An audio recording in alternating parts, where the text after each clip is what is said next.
jatu bila Mokuwa sibila gara awata lila Dibisa kula dibawa kayo Oyo yo ya bo bari talali ho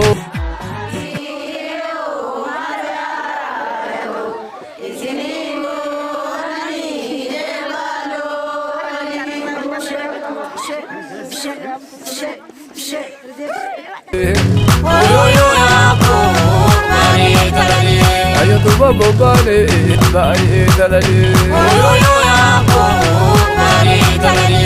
Baga nagaan nuftani baga ayyaana yaadannoo rabbaa Oromoo marsaa ja'affaadhaaf galma tulluu gafarsa kormaatitti kabajamuun nu ga'ee baga wajjumaan geenye dhaloonni hirbuu nyaatu imaana sababallaa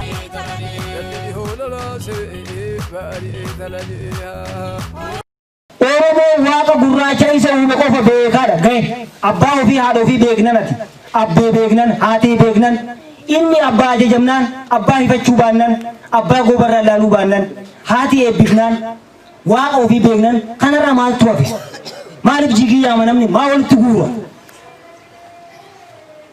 kana hunda nama xaxee nutti kenne waan ta'eef xaxnee namoota deebisuu qabu xaxamaa inni as guure san guduufaa inni guduufee xaxee as keessa wajjiniin abbaadha galchuu gabaabaa kanaaf sirna waaqeffannaa ugayyaan sirna qulqulluu sirna gadaa Oromoodhaa kan Oromtichi dur tumee waaqa ofii wajjiniin jiraatan san qofaa jechuun waan biraan qabu. Kanaaf bokkuu ni beekna, caaccuu ni beekna, mallattoo keenya irra ni jira miti sirna. Bokkuun kan Oromooti, caaccuun kan Oromooti, irreechi kan Oromooti, tulluun kan Oromooti, malkaan kan Oromooti, alagaan nurraa ale malee, alagaan nurraa fudhate malee kan Oromooti, handhuraa Oromooti, hundee Oromooti ni beekni sirriitti. Kana namni beekuu qabu. Haga si deebi'ee kee ta'utti, haga harkatti galfattutti, haga malkaa si deebi'utti, haga tulluu si deebi'ee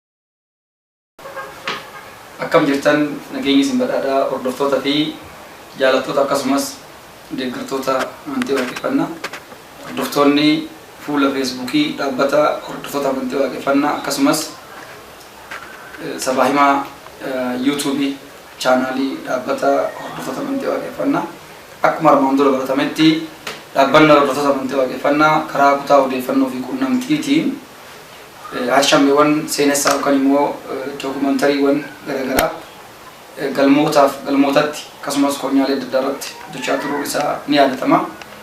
Torbee darbe keessa giddugaleessaa dhaabbata hordoftoota amantii waaqeffannaa wiirtuu godinaa Shawaa Kibba Lixaa konyaalee garaagaraa keessatti waraabbiiwwanii fi gaaffii deebiin akkasii gaggeeffamanii turanii haaluma kanaan guyyaa irraa kan argamnu giddugala hordoftoota amantii waaqeffannaa wiirtuu godina Shawaa Bahaa konyaa amantii waaqeffannaa Booraatti yommuu ta'u bakki itti argamnus teessoo konyichaa kan ta'e galma tulluu gafarsa kormaatti. Asittis gameeyyii akkasumas immoo miseensotaa fi gaggeessitoota naannawaa irratti argaman gaaffii fi deebii taasisuudhaanii muuxannoo haa ta'u odeeffannoo haa ta'u akkaataa iddoo galma argachuu galmoota amantii waaqeffannaa warra argatanirra waan gaaffii fi deebii taasifnu isiniif dhiyeessina nu hordofaa isinii jenna. Jalqaba irratti maqaa fi gahee hojii keetii kan ammaa nu ibsuudhaan nu jalqabe. Tole galatoomadha. Maqaan kee Ayyaanoo Qoxoroo Roobaan jedhama. Hojii gaggeessaa akka Konyaa Booraatti jechuudha. Miseensummaadhaan galma malkaa kormaata waaqeffadhaa jechuudha. Baay'ee gaarii galatoomi. Baga sitti nagaan weydanii baga nagaa wal agar. Isinillee baga nagaan dhuftan. Ayyee. Mee hundeeffama galma tulluu gafarsa kormaa kana bara kamii miseensota hammam ta'anii jalqabamee haalli itti jalqabe akkam ture gabaabinaan osoo nu ibsitanii. Tole egaa akkuma beekamu kaatuma jalqabarraa hojiin babal'ina amantii waaqeffannaadhaaf deemamaa turen galmi tulluu gafarsa formaatillee ijaaramee akka galma tokkotti miseensa horatee sochii amantii waaqeffannaa gaggeessuudhaaf galma barbaadachaa ture. Lafa iddoo galma kennaadhaan argatee irratti galuudhaan galma mataa isaa ijaarratee isa sana irratti illee dabalataan miseensi galmaa gumaata walitti funaanuudhaan iddoo galmaa sana bal'ifachuudhaan turtii waggaa 5 iddoo sana irratti dabarsee yeroo ammaa kana immoo iddoo lafa galmaa aanarraa argachuudhaan achirratti ijaarratee jira jechuudha. Iddoo kanallee bara 2012 ji'a 5ffaa keessa kan nu kenname jechuudha. Iddoon lafaa waajjira bulchiinsaaf itti fayyadama lafaa magaalaa hoteela amantiin kun isinii kennamuu isaa yookaan shammeen kun isinii kennamuu isaa saayit pilaan isaa jechuudha. Walumaa galatti hektaara duwwaa 1.6 jedhu yookaan iskuweer meetira 1,600 kenname. Erga mana kiraa sanaa baatanii akka galmaatitti iddoo galmaaf ta'u mana galmaaf ta'u bifa bittaatiin lafatti waaqeffatan argatanii jidduu garaagarummaa akkamii wareegamni yeroo san kafalamaa ture. Namoonni dhuunfatirraa haga gootii qabeenyaa dubbisanii iddoo lafa galmaa kireeffame san kiraa manaa san kafaluutti ture jechuudha. Yeroo sanitti iddoo sanitti wareegamni kafalamuu qabu jabaachaa deemuudhaan haalli sun immoo nu oofuu hin danda'u jee miseensi waan murteesseef iddoo lafaa kana bitachuudhaaf murtii dabarfatee jechuudha. Yeroo sanitti wareegamni kafalamaa ture guddaadha jechuudha. Namni lafa san dhaabbatee jaalala waan ofiitiif qabu akkasumallee cichoomina waan ofii hojjechuudhaaf kutannoo fi murannoo qabuun yeroo sanitti namni osoo of duuban deebiin wareegama guddaa kafalee lafa nuuf kenname san irratti illee haga bolokkeettii dhuunfaa isaaniitiin dhiittatanii laficha san irratti qorqoorroo luukii 20 ijaarrachuutti gahame achiin itti fufee har'a kunoo lafa dhuunfaadhaan nu kenname kana irratti galmichallee ijaarrannee bifa bareedaa ta'een gaggeessaa jirra jechuudha. Akkam sochii barnootaa jiru maal fakkaata naannoo kanatti? Bareedaadha. Egaa gara barnootaatiin keessa'uu akka qonnaa kanaatti bakkiitti wanni nuyi kana nama nu godhe wanni nuyi kana ijaare barnoota. Dhimmi barnootaa immoo dhimma ijoodha.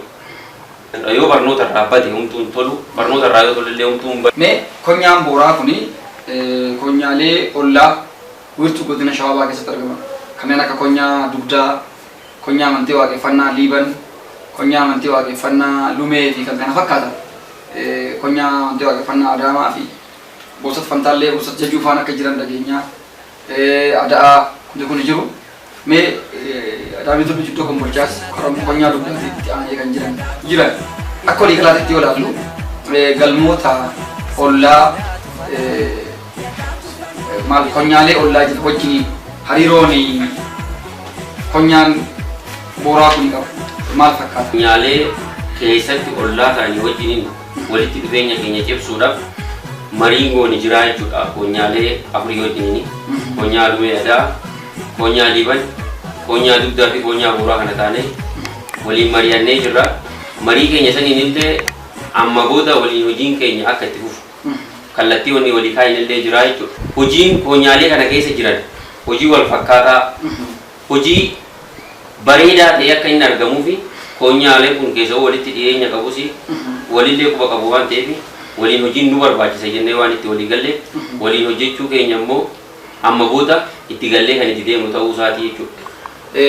Ergaa konyaalee biraatiifis haa ta'u haala waliigalaa guddina amantii waaqeffannaatiif egeree dhaloota of ta'ee wal ta'ee jiraachuuf deemuutiif abdii jiruunis wal qabsiiftanii mee dhaamsi qabdan maal? Baay'ee galatoomi. Akka waliigalaatti nutiin warri waaqeffattoota kun warra hojii takka waliin hojjetu jechuudha.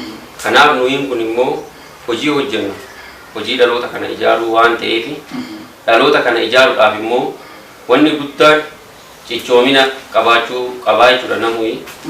Kanaaf immoo akka konyaa booratti muuxannoo jirurra konyaa kana keessatti caasaaleen jiran marti isaaniitu hojii hojjetamuu qabu qixa sirrii ta'een warra hojjechuudhaaf of qopheessanii gabbahanii jechuudha. As keessatti immoo caasaaleen kun akka waliigalaatti kutaa bulchiinsaa, kutaa barnootaa, kutaa faayinaansii to'ataa oditara of danda'u jedhee kutaa naa jiraatu yoo malee itti galli warra hojii kana waliin hojjetu tokko jechuudha.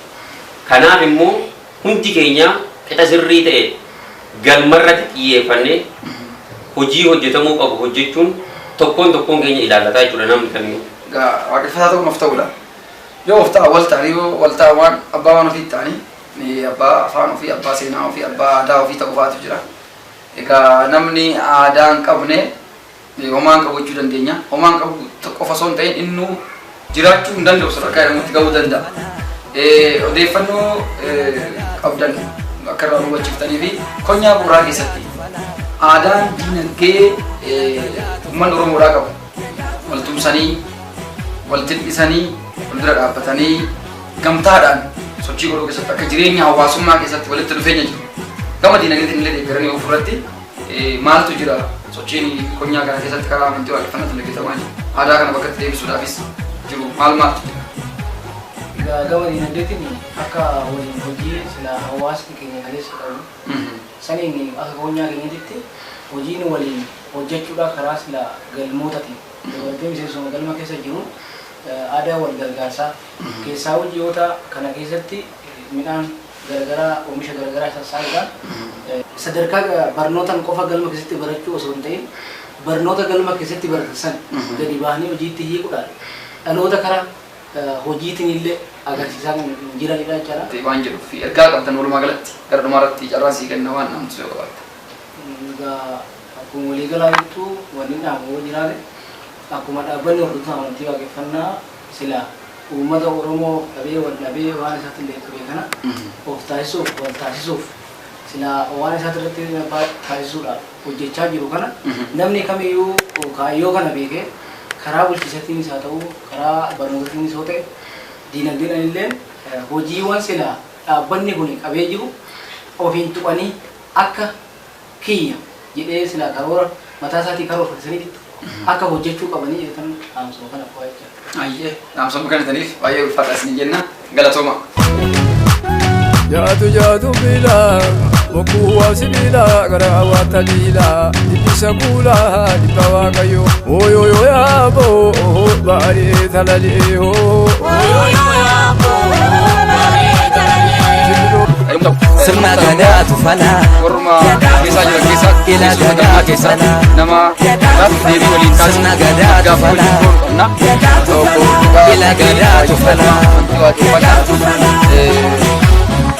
galma tullu dabarsa kormaati galmi kun har'a egaa asitti bal'inaan argamu malee bara dura hundaa'u naannoo mana kiraatti kireeffatanii namoonni akka jalqaban fa'aa dhageenye guyyaa hundeeffama galmaa kana nu ibsuu dandeessu yoo hundaa'e. Galmi tullu dabarsa kormaa jalqaba irratti shan hojii kan hundaa'e yeroo sanirraa eegallee manoota kiraa keessatti wal geenyee sagantaa san gaggeeffachaa turre. Bara 2005 jechuun har'a waggaa 8 guute jechuudha akka lakkoofsa biyya kanaatti. Galmichi immoo ijaaramee bara 2012 waggaa 7 booddee iddoo galmaa argate jechuudha. Tole mee haalli galma erga argattanii haalli ijaarsa isaa miseensonni akkamii hirmaannaa akkamii taasisuudhaan ijaarrachuu dandeessanii?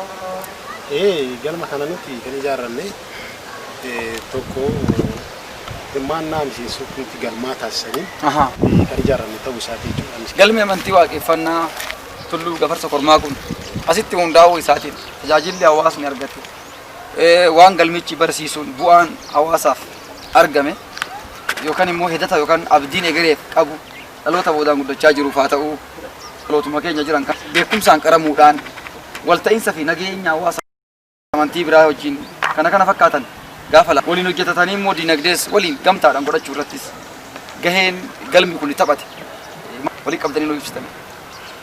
Akka walii galaatti galma jechuun mataa namaati waan ta'eef galmi tullu gafarsa kormaa akka konyaa kanaatti erga dhaabbate asitti jechuudha. Akka konyaa kanaatti jijjiirama waan guddaadha.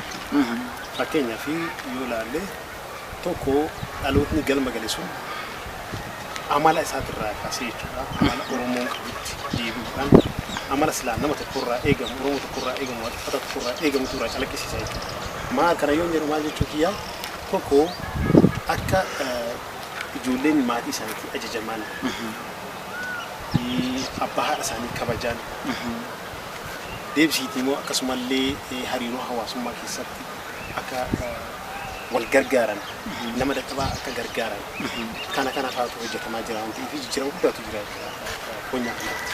Karaa naamusaa fi safuutiinis waan gaarii jira jecha. Hojii gaarii hojjetamaa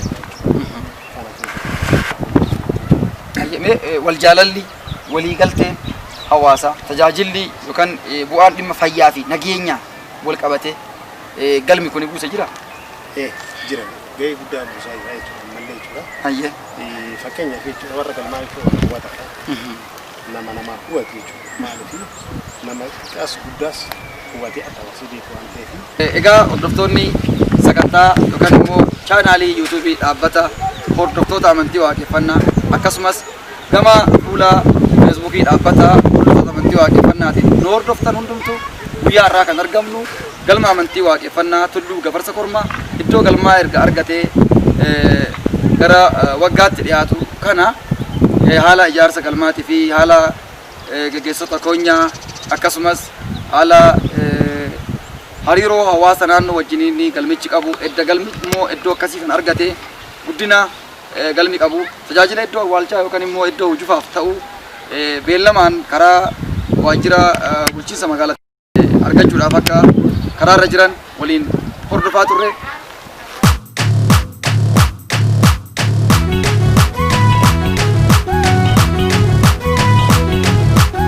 Jaatu bila mokuwa sibila gara wata lila dibisa kula dibawa kayo oyo yo ya bo bari talali ho oyo yo ya amantii karaa ayyaantummaatiin jiru qofa osoo hin ta'in biqiltoonni dhalattee lafa kanaa ta'an gaafa duraatis turan kunuunfamuu akka qaban naannoo keenya eegamuu akka qabu daandiin yookiin karaan uummanni irra bobba'ee galu tikfamuu kunuunfamuu fi eegamuu akka qabu akkasumas haala qilleensa naannoo keenyaatti gaarii kan ta'u gaaddisa biqiltootaatiillee magariisomsuu bosonoomsuun kaayyoo dhaabbata hordoftoota amantii waaqeffannaa keessaa tokko ta'uun hubatamee galmi Tulluu Gafarsa Kormaa iddoo galmaa argate kanaan wal qabsiisee biqiltoota kunuunsaa akka jiru waan gaafa as daawwannu ija keenyaan argine.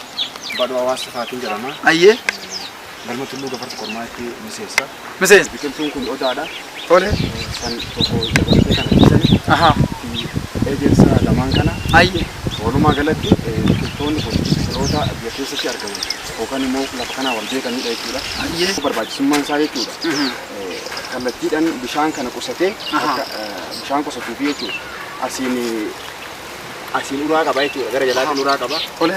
Kanaaf bishaan akka dhaataan yookaan immoo akka sirri copha kana jechuudha. Aha. Kallattiidhaan akka lafa kana keessatti illee qusatu yookaan immoo sirriitti hoggaa irra kan lafa kanarra kan ciisu taate hanga barbaachisummaa biqiltuun kun barbaadu san ol hoggaa kan ta'u taate biqiltuu kana miidhuu danda'a jedhee waa yaade jechuudha. Ayyee. Dhaataan akka biqiltuun kun suutan itti fayyadamu bishaan kana.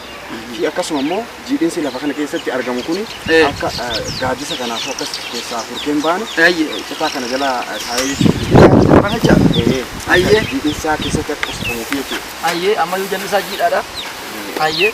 Kanaaf jechuudha. Tolbee gama qaama bulchiinsaa fi akkamitti qaxawwannaa wanti waaqeffannaatti hubatan irratti waan jettan. Akka waliigalaatitti qaamonni bulchiinsaa biyya kana keessatti argamanii ilaalchi isaan amantii waaqeffannaatiif qaban ilaalcha sirrii ta'ee argamuu qabaadha. Kana yoo jennu amantii waaqeffannaadha amantii nageenya barsiiftu amala silaatii wanni Oromoodhaa kaleessa qabu san nama barsiiftu waan ta'eef amala san warra barsiisaa jirru ta'utti hubannee qaama silaatii lafa galmaas haa ta'u iddoo awwaalchaa nu gaafateef deeggarsa barbaachisaa gochuu akka qabnudha. Nu se'uu hin barbaachisuudha. Nuyi warra barnoota qabnu keessatti illee dhala namaa akkamitti akka laallu barannee lafaa qabnu jiruuf waan jiraallee beeknee namoonni keenya barnoota saniin tolfamanii ilaalcha sirrii ta'e nama hundaafuu qabaatanii sochii biyya kana keessatti taasisaa jiran ta'uu hubannee amantii waaqeffannaa kana ammoo qixuma amantii biyya kana keessa jiruutiin ilaalchi kennamee fi mo'anni isaaf barbaachisu hundi akka guutamuuf deeggarsi karaa mootummaatiin akka nu godhamuun dhaamsa kiyyaa jechuudha akka waliigalaatitti. Tole maqaan koo Guutaa Gammuun jedhama. Konya Bora keessatti galma hora hulluuqa irraa Ayyee. akka caasaa dhaabbata hordoftoota amantii waaqeffannaa illee ofiitara konya kanaati. Tole akka konya kanaatti galmoonni galmi yeroo jalqabaatiif konya kana keessatti hundaa'e illee galma Tulluu Gafarsa Kormaati. Nutillee erga miseensa sagantaa kanaa taane yookiin sagantaa kanatti erga dhufne hubannoon kallattii garaagaraatiin argame hubannoo bareedaa jechuudha. Kanaaf hawaasni sagantaa tokko qabu sirna ofiitiin bobba'ee galu hubannoo sirrii horata waan ta'eef nutis akka miseensota sagantaa kanaatti erga sagantaa kana jala hiriiree argamne hubannoon akka waliigalaatti arganne hubannoo gaariidha jechuudha. Galma Tulluu Gafarsa Kormaatti miseensi. Mee haala iddoo galmaa argachuu galma Tulluu Gafarsa Kormaa kana keessatti sochiin ture maal fakkaata waan irraa quba qabdu? Sochiin ture baay'ee bareeda. Hirmaannaan miseensota maal fakkaata ture hanga wajjin turtan isaa? Baay'ee bareeda. Ayyee. Ayyaadha. Nagaa. Mee maqaa kee fi bakka naa ibsi. Ture egaa maqaan koo Anaqachaa Gullalleen jedhama. Galmi irraa dhufe galma Tulluu Barichaati. Ayyee.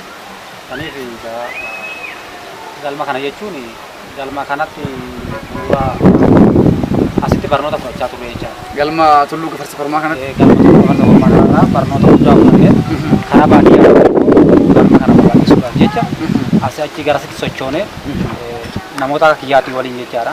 Garasitti sochoonee galma bannee jechaadha. Achitti dhaloota immoo dhabee wal dhabee kana achitti barnoota asii baranne kana itti kenninee ijaaraa jirra jechaadha. Yoo xannoo akkasii fudhachuudhaan addaaf akka taasiftan waan taasiftan irratti illee ayyaantummaan warra abbaa Oromoo isin bukkeessi maddi dhaabbatee isinaa milkeessu jenna milkaa horaa bulaa guddiin keenya guyyaa har'aa galma amantii waaqeffannaa Tulluu Gafarsa Kormaatitti haala iddoo galmaa argachuu galmichaatiin wal qabatee isiniif qindeessaa turre muuxannoo iddoo biraatti asirraa qoodamuu danda'u isiniif ibsaa turre kana fakkaata turtii wajjin hin gooneef baadhaa horaa bulaa jecha turtii isin wajjin taasisaa kan hin ture ogeessi kaameraa keenya waliin jechuudha. Ani Daadhii Damissee itti aanaa barreessaa kutaa odeeffannoo fi qunnamtii dhaabbata hordoftoota amantii waaqeffannaa hoggaan ta'u gama kaameraatiin ogeessa kaameraa keenyaa fi barreessaa kutaa odeeffannoo fi qunnamtii dhaabbata hordoftoota amantii waaqeffannaa kan ta'e obbo Galaanaa Abbee akkasumattis gaggeessitoonni kutaa odeeffannoo fi qunnamtii giddugala bahaa irraa obbo Girmaa Nugusee akkasumas obbo Yoomiif Tafarraa kanumaanis immoo gaggeessitoonni kutaa odeeffannoo fi qunnamtii Konyaa Booraa asitti argamuudhaan gaggeessitoonni Konyaa amantii waaqeffannaa Booraa kanneen birootii fi gaggeessitoonni galmoota garaagaraa Konyicha keessatti argaman iddoo kanatti wajjin argamuudhaan horaa bulaa isiniin jenna muuxannoo gaarii nuuf haa ta'u bal'inaa walitti deebinaa ifaadha.